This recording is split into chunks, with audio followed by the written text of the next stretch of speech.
و در اینجا به گزارش علی جوانمردی توجه کنید. در ارتباط با رسانه‌های دولتی ایران که از دومین حمله مسلحانه افراد ناشناس به نیروهای انتظامی در کردستان خبر می‌دهند.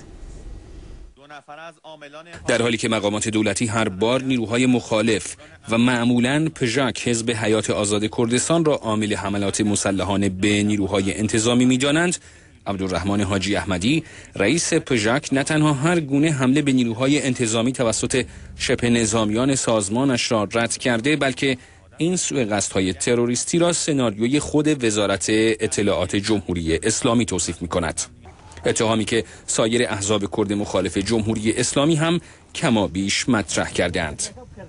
بهزاد خوشحالی روزنامه‌نگار و نویسنده مستقل در سنندج درباره حملات مسلحانه علیه نیروهای انتظامی در آن شهر میگوید: در زمانی که ما در نظر بگیریم مثلا در شهر سنندج و در کردستان مثلا سرباز وظیفه نیروی انتظامی که در واقع بنا به وظیفه‌اش در چارچوب 2 سال خدمت نظام یا در کردستان فعالیت میکنه، مردم به حدی به اینها احترام میگذارند به طریق قلبی که حتی پول تاکسیشون رو هم در طول 2 سال از ایشون نمیگیرند. یک مقدار عرض میکنم این مجموعه روابط رو ما وقتی با هم میسنجیم متوجه خواهیم شد که کمی شاید اغراق‌گویی باشه در این زمینه. بهزاد خوشحالی درباره هدف حملات از این دست می‌افزاید: نمایش خشونت عریان از این دست چه هدفی رو دنبال میکنه؟ اینکه کسی بخواد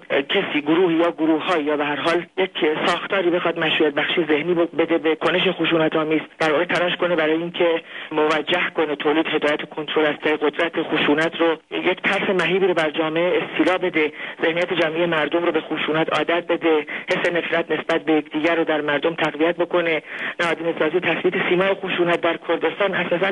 چه هدفی رو دنبال میکنه؟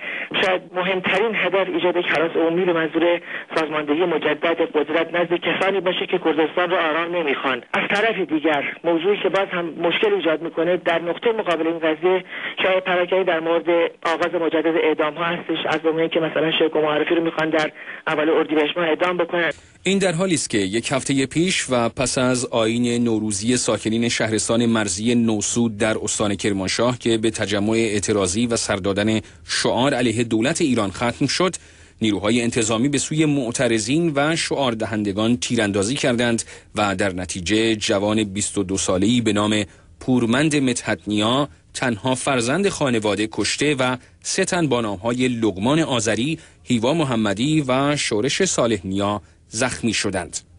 خانواده‌های این قربانیان میگویند به آنها وعده داده‌اند عاملین تیراندازی را محاکمه و مجازات کنند، ولی رسانه‌های جمهوری اسلامی هیچ خبری را درباره سرکوب خونین تجمع اعتراضی نوسود منتشر نکردند.